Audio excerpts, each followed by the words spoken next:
Hello eight class. बेटा आज की आपकी वर्कशीट हिंदी की है। आज डेट है 26 अक्टूबर और ये पाठ का नाम है हिंदी की। पाठ है कबीर की साखियाँ। आधा पाठ हमने पहले कर लिया था, अब आगे का देखिए आप लोग। प्यारे बच्चों, आपकी पाठ्य पुस्तक बसंत के पाठों पर आधारित इन कार्यपत्रकों के माध्यम से आपसे विभिन्न पाठों पर चर्चा की जा रही है। आइए इसी क्रम में आज कबीरदास जी रचित पाठ्यक्रम की शेष साखियों पर चर्चा करते हैं। अब है माला तो करमी फिरे जीव फिरे मुख माही, मनुआ तो दहु दिसी फिरे ये तो सिमरन नाही। कर होता है हाथ, मनुआ होता है मन। इसमें कबीरदास जी कह रहे हैं कि माला तो है हमारे हाथ में फिरती है, कर यानी कि हाथ। जब हम भगवान का सिमरन करते हैं या भगवान को याद करते हैं तो आपने देखा है कि मंदिर में भी लोग जो हैं और आपके घर में आपके दादा दादी है ना बड़े, माला को फेरते हैं। माला तो हाथ में फिरे, जीभ फिरे मुख माही, और जीभ जो है मुंह से राम राम राम राम करती रहती है ना। मनुआ तो दहु दिसी फिरे ये तो सुमरे नाही। इसमें यह है कि मन जो है 10 दिशाओं में घूमता रहता है, यह तो सच्चा सुमिरन नहीं है। भगवान को याद करना है तो सच्चे मन से करिए।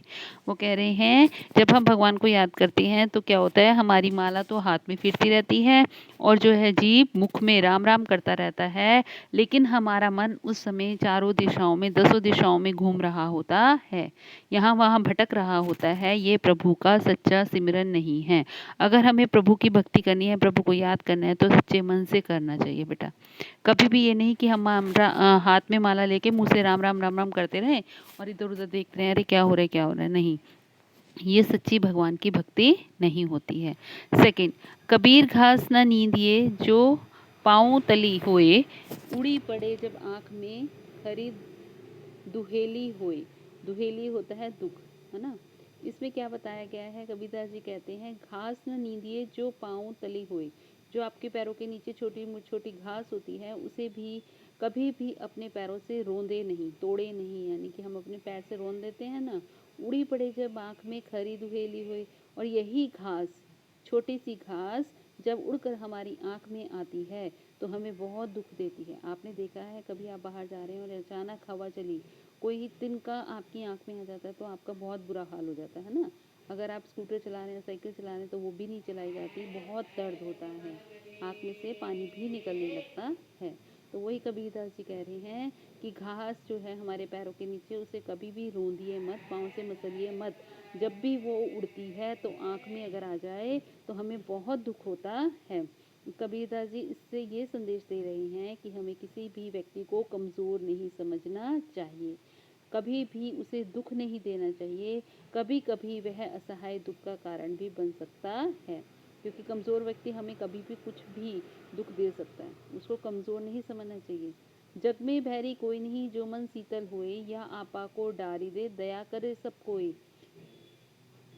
बैरी होता है शत्रु। हमारा संसार में कोई भी शत्रु नहीं जो मन शीतल होए। अगर हमारा मन जो है शीतल है, अर्थात हम अपनी समझ से, हमारी समझ सही है, हम संसार में सबसे अच्छा सा व्यवहार कर रहे हैं, तो कोई भी हमारा शत्रु नहीं है।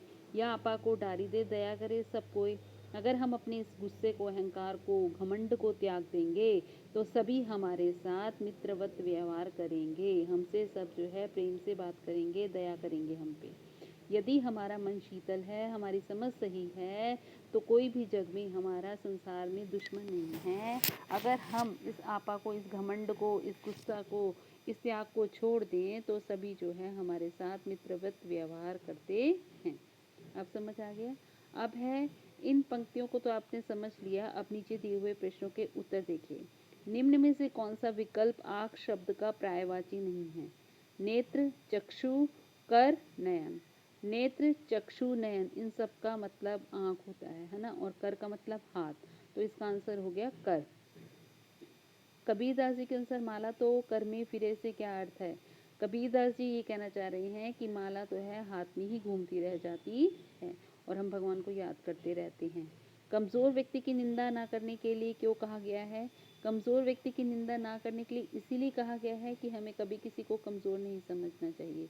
जब वो पलट कर वार करता है तो हमारे लिए असहनीय हो जाता है। मन को शीतल रखने से संसार में कोई भी बैरी कैसे नहीं होगा? अगर हमारा मन शीतल होगा, उसमें अहंकार घमंड त्याग देंगे हम ये सब, और हमारा मन शीतल हो जाएगा तो सभी हमारे दोस्त बन जाएंगे और कोई शत्रु नहीं रहेगा। आशा है आपको ये वर्कशीट कार्यपत्रक अच्छे से समझ आ गया होगा। आप ये सब कर लीजिए। और ये देखिए गतिविधि एक्टिविटी दी हुई गई है कि उपयुक्त साक्ष्यों में से आपको कौन सी बात सबसे अच्छी लगी और क्यों। अनुच्छेद के रूप में अपने विचार लिखने हैं। आपको इनमें तीनों साक्ष्यों में कबीर जी की कौन सी बात सही लगी, अच्छी लगी, उसके बारे में लिखना है। और कोविड-19 के चलते एक ज़रूरी संदेश बेटा, अपने हाथ साबुन और पानी से बार बार धोते रहिए। ठीक है, अपना ध्यान रखिए, अपने घर पर रहिए, बाहर नहीं निकलिए, जितना ज़रूरी है उतना निकलिए, मास्क का प्रयोग कीजिए और सभी बच्चे ये वर्कशीट जल्दी से कर लें। ओके।